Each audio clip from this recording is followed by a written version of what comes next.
us about your effort to censure or to kick Rashida Tlaib off of committees.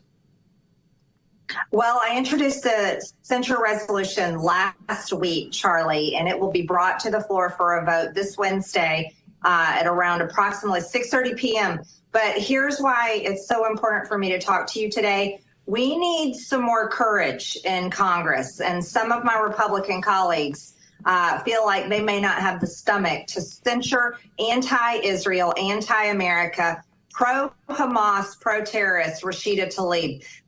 They feel like they don't want to watch her in the well, wearing her Palestinian scarf around her, crying as she is censured by Congress. But in fact, that is absolutely what we must do. We cannot tolerate a hate America, hate Israel member of Congress. They should never exist. No one should be elected to serve in our United States Congress that speaks the vile things that Rashida Tlaib says, that supports terrorism and supports the groups and is aligned with the groups that she is aligned with.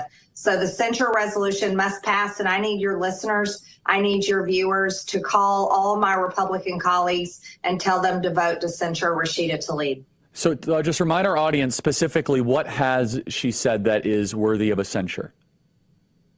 Well, what she did is she gave a speech on the day that she launched an insurrection. She gave a speech lying, saying that it was Israel's fault. Israel bombed a hospital in Gaza, when in fact our own news agencies, our own intelligence were reporting that it was Hamas themselves that bombed the hospital. So she lied. She aligned herself with these groups, radical groups, Jewish Voices for Peace. They are not for peace. That sounds like a lovely name.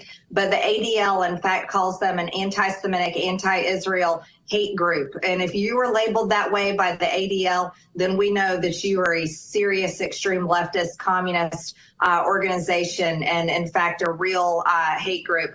This group, Jewish Voices for Peace, is aligned with terrorists. They support terrorists and fund terrorism. Another group that was involved in the insurrection on the Capitol complex, where almost 1,000 people marched in the streets there and hundreds went into the Cannon building, taking over our building. Another group was called Global Intifada.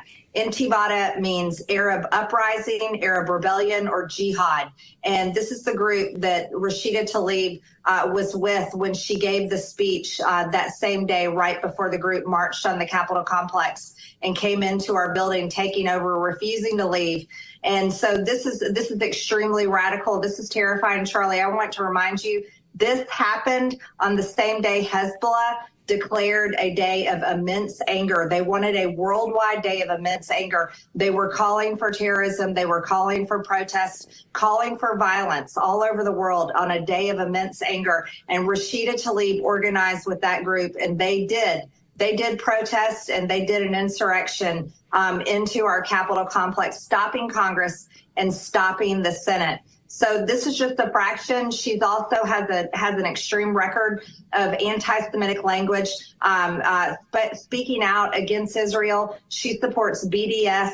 Rashida Tlaib is a radical, and she does not support or stand for anything that we stand for here in America.